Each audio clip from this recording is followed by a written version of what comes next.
നമസ്കാരം. Global fitness അക്കാദമിയിലേക്ക് എല്ലാവരെയും സ്വാഗതം ചെയ്യുകയാണ്. ഇന്നത്തെ വീഡിയോയിലൂടെ നമ്മൾ ചർച്ച ചെയ്യാൻ പോകുന്ന പ്രധാന വിഷയം ഉറക്കം. കൃത്യമായിട്ട് ഉറക്കം ലഭിക്കാൻ ശ്രദ്ധിക്കേണ്ട കാര്യങ്ങളെക്കുറിച്ചാണ്. നമുക്കറിയാം, ഒരു മനുഷ്യൻ്റെ ജീവിതത്തിലെ വളരെ പ്രധാനപ്പെട്ട ഒരു കാര്യമാണ് ഉറക്കം. ഒരു ദിവസം ഒരു 7 മണിക്കൂറെങ്കിലും നല്ല രീതിയിൽ ഡീപ്പായിട്ട് ഒരു ഒറ്റ ഉറക്കത്തിൽ തന്നെ ഒറ്റ സ്ട്രെച്ചിൽ തന്നെ ഒരു 7 മണിക്കൂറെങ്കിലും ഉറങ്ങുന്ന രീതിയിലേക്ക് മാറേണ്ടതുണ്ട്. അപ്പോൾ കൃത്യമായിട്ട് നിങ്ങൾ ഉറങ്ങിയിട്ടില്ല എങ്കിൽ, നിങ്ങളുടെ ഉറക്കത്തിലെ പാറ്റേണിൽ നിന്ന് വേരിയേഷൻ വരികയാണെങ്കിൽ അത് നിങ്ങളെ മാനസികമായിട്ടും ശാരീരികമായിട്ടും പ്രയാസപ്പെടുത്താനും ഈവൻ നിങ്ങളുടെ ആയുസ്സിനെ പോലും ബാധിക്കാൻ സാധ്യതയുള്ള കാര്യമാണ് കൃത്യമായിട്ട് ഉറക്കം ലഭിച്ചിട്ടില്ലെങ്കിൽ. അപ്പോൾ ഇന്നത്തെ വീഡിയോ നമ്മൾ ചർച്ച ചെയ്യാൻ പോകുന്നത് നമുക്ക് കൃത്യമായിട്ട് ഉറക്കം ലഭിക്കാൻ ശ്രദ്ധിക്കേണ്ട കാര്യങ്ങളെക്കുറിച്ചാണ്. അതിൽ വളരെ പ്രധാനപ്പെട്ട ഒന്നാണ് ഒരു കൃത്യമായ സമയം നമ്മൾ കണ്ടെത്തേണ്ടത്. അതായത് ഒരു എല്ലാ ദിവസവും ഒരു കൃത്യസമയത്ത് ഉറങ്ങിയിട്ട് രാവിലെ ഒന്നൊരു കൃത്യസമയത്ത് എഴുന്നേൽക്കുന്ന രീതിയിലേക്ക് പ്രാക്ടീസ് ചെയ്യേണ്ടതുണ്ട്. ഇന്ന് ആധുനിക കാലഘട്ടത്തിൽ വീടുകളിലെ ഏറ്റവും പ്രയാസം എന്ന് വെച്ചാൽ മക്കൾ ഈ ടിവിൻ്റെയും മറ്റ് സോഷ്യൽ മീഡിയയുടെയും ആധിക്യം കാരണം പല ദിവസങ്ങളും പല സമയത്ത് ഉറങ്ങുക, അല്ലെങ്കിൽ പല ദിവസം പല സമയത്ത് എഴുന്നേൽക്കുന്ന രീതിയിലേക്ക് മാറിയിട്ടുണ്ട്. അത് സ്ട്രിക്റ്റായിട്ട് വീട്ടിൽ നമ്മൾ ആ സംവിധാനം മാറ്റേണ്ടതുണ്ട്. കൃത്യമായിട്ട് ഒരു ദിവസം ഒരു വീട്ടിൽ കൃത്യമായിട്ട് ഒരു ഉറങ്ങേണ്ട സമയം നിശ്ചയിക്കേണ്ടതുണ്ട്. പിന്നെ എല്ലാ ആളുകളും കൃത്യമായിട്ട് സമയത്ത് എഴുന്നേൽക്കുന്ന രീതികളും നമ്മൾ പ്രാക്ടീസ് ചെയ്യേണ്ടതുണ്ട്. അങ്ങനെ ആകുമ്പോൾ നമ്മൾ ഉറക്കത്തിൻ്റെ പാറ്റേൺ ശരിയാൻ സാധ്യത കൂടുതലാണ്. അതുപോലെ തന്നെ ഞാൻ നേരത്തെ പറഞ്ഞ് സോഷ്യൽ മീഡിയ, ഈ ഒരു 10-20 വർഷം മുമ്പ് ഈ സോഷ്യൽ മീഡിയ സംവിധാനങ്ങളൊന്നും ഇല്ല. ഒരു 30-40 വർഷം മുമ്പ് ടി വി പോലും ഇല്ല. അപ്പോൾ അന്നത്തെ കാലഘട്ടം വൈകുന്നേരം എല്ലാം നേരത്തെ ഉറങ്ങിയിരുന്നു. എല്ലാവരും വളരെ നേരത്തെ രാവിലെ എഴുന്നേൽക്കും ചെയ്തിരുന്ന നല്ലൊരു ആരോഗ്യപരമായ രീതിയായിരുന്നു ഫോളോ ചെയ്തിരുന്നത്.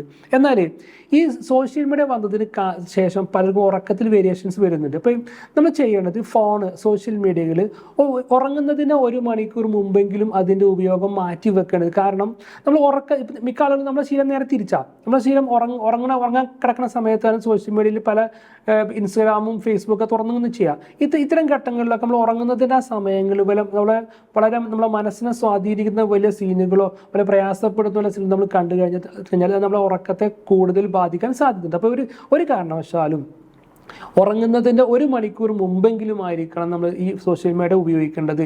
ഉറങ്ങുന്ന 1 മണിക്കൂർ മുമ്പ് നിർബന്ധമായും ഫോണുകളും മറ്റും കാര്യങ്ങളും ഉപയോഗിക്കാൻ പാടുള്ളതല്ല. പിന്നെ അതുപോലെ തന്നെ ഈ ചില ആളുകൾക്ക് ഇങ്ങനെ രാത്രി ചായ കാപ്പി അങ്ങനെ കുടിക്കുന്ന ആളുകളുണ്ട്. അത് ഈ രാത്രിയിൽ ചായയും കാപ്പിയും നിർബന്ധമായിട്ട് ഒഴിവാക്കേണ്ടത്. കാരണം ഈ ചായയിലും കാപ്പിയിലും വലിയ കോഫീൻ കണ്ടന്റ് ഇത് നമ്മളെ ഉറക്കത്തിൻ്റെ പാറ്റേണിനെ പ്രയാസപ്പെടുന്ന കാര്യമാണ്. അപ്പോൾ കൃത്യമായിട്ട് രാത്രി സമയം ഒരു കാരണവശാലും ചായയോ കാപ്പിയോ കുടിക്കാതിരിക്കുന്നതാണ് ഏറ്റവും നല്ലത്. പിന്നെ വേണ്ടത് ഈ ഹെവി ഫുഡുകൾ കഴിക്കുക. ഇപ്പം അതും നമ്മുടെ നാടുകളിൽ ഒരു കൾച്ചർ, രാത്രി വളരെ വൈകിട്ട് കുടുംബം ഒന്നിച്ച് പുറത്ത് പോകുക, എന്നിട്ട് പുറത്ത് ഒരു രാത്രി ഫാസ്റ്റ് ഫുഡ് കഴിക്കുക, ഹെവി ഫുഡാണ് കഴിക്കുക. ഈ വൈകി കഴിക്കുന്ന ഈ ഫാസ്റ്റ് ഫുഡ് വീട്ടിൽ ഉടനെ തന്നെ ആ ഫുഡ് ദഹിക്കുന്നതിന് മുമ്പ് ഉറങ്ങുന്ന രീതിയിൽ ഒരു കാരണവശാലും രാത്രിയിൽ ഹെവി ഫുഡ് കഴിക്കരുത്. രാത്രിത്തെ ഫുഡ് വേണ്ടത് വളരെ സിമ്പിളായിട്ടുള്ള വെജിറ്റബിൾസോ ഫ്രൂട്ട്സോ ജ്യൂസോ ഒക്കെ ആയിരിക്കും ഏറ്റവും ബെറ്റർ. ഇനി എന്താണെങ്കിലും വളരെ കുറച്ച് കഴിക്കുന്ന രീതിയിലേക്ക് മാറ്റുക. പിന്നെ നിങ്ങൾക്ക് ഉറക്കം ലഭിക്കാൻ വളരെ പ്രധാനപ്പെട്ട ഒരു കാര്യമാണ് ഡെയിലി എക്സസൈസ് ചെയ്യുക. അപ്പോൾ ഇത് കേൾക്കുന്ന പല ആളുകൾക്കും ഉറക്കത്തിന് മിസ്സിങ്ങുകളായിരിക്കാം. ചിലർക്ക് ഉറക്കം കൃത്യമായിട്ട് കിട്ടാതിരിക്കാം. ചിലർക്കും കിടന്നാൽ പോലും മനസ്സ് ഉറങ്ങാത്തൊരവസ്ഥ ആളുകൾ ഉണ്ടായിരിക്കാം. ഇത് നല്ലൊരു പ്രാക്ടീസ് ചെയ്യാവുന്നതാണ്. ഒരു ദിവസം 1/2 മണിക്കൂർ നല്ല രീതിയിൽ എക്സസൈസ് ചെയ്യാം. നമ്മൾ നല്ല രീതിയിൽ എക്സസൈസ് ചെയ്യുന്നതോടുകൂടി ശരീരത്തിൻ്റെ മെറ്റബോളിസം ടോട്ടൽ പ്രവർത്തനം ഒന്ന് ഉഷാറാകുകയും ശരീരത്തിൻ്റെ എല്ലാ ഭാഗങ്ങളിലും രക്തം പമ്പ് എത്തിപ്പെടുകയും ഒരു എനർജി ഫീൽ ചെയ്യുക. നമുക്ക് എന്ത് ചെയ്യും, അധികം വൈകുക. നിങ്ങൾ എക്സസൈസ് തുടങ്ങിയിട്ട് ഒരു 1-2 ആഴ്ചയിനുള്ളിൽ നിങ്ങൾ ഉറക്കത്തിൻ്റെ പാറ്റേൺ കൃത്യമായിട്ട് ശരിയാവും. പിന്നെ ഒരു പ്രാക്ടീസ് ചെയ്യാവുന്നത് മെഡിറ്റേഷൻ നമുക്ക് പലർക്കും കേട്ട് പരിചയമില്ലാത്ത ആളുകളുണ്ടായി. മെഡിറ്റേഷൻ നമ്മുടെ മനസ്സിനെ കൃത്യമായൊരു കാര്യത്തിലേക്ക് ഫോക്കസ് ചെയ്യാൻ പ്രാക്ടീസ് ചെയ്യുക.